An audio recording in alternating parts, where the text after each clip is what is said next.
另外，国内咱要来看到国防部侦测到昨昏有4架中国的军机甲4架军舰出现伫咱台海，也有6粒的空飘气球飞过咱的海峡中线。另外，咱的天宫3型防空飞弹车对北部驶到屏东的恒春，学者就分析讲，这个国军就是为着要反制中国了台的行为，所以已经加强防空的力头。中共相关台海紧张情势，国防部日发布查到4台强机、4只强舰出现伫台海。中共利用东北季风一直放空飘气球，有6粒飞过海峡中线，其中1粒飞过南部天顶，有1粒离家人间57海里。国军严密监控应处，判断对台湾无威胁。不过空飘气球这么多，专家认为无排除收集气象数据，建立数据库，协助中共火箭军反台。如果他知道收集过多，火箭炮的数量也够，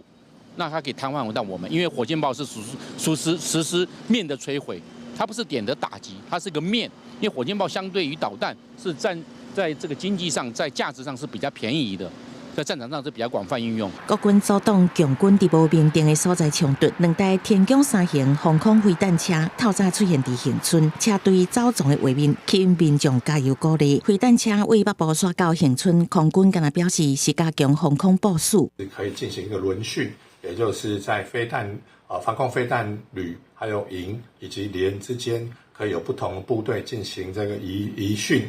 这样子可以提高总体的一个防卫能力。为了防止强军舰时攻击机场跑道，阻止战机起降，国军最近翻修7座机场跑道，考虑1台战机执行地场起降跑道需要的跨度30公尺，若做60公尺宽，会当予美军Mi-52轰炸机起降，所以比较清算攻击地标准，全部分跨到60公尺，互外界关心美军协防台湾的可能性。以前的时候，美国的 B-52轰炸机落过台南机场，落过清泉岗机场的。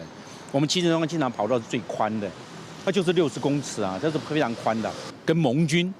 跟其他的友邦的国家，我们要考量到嘛，因为让我们台湾的这个台邦防卫作战力量极大化嘛。专家认为，空军反制强军最近加强扰台，嘛都是要伫倒位拍扁伫倒位练，互防空部队进入战术位置，熟悉战场的环境。记者综合报道。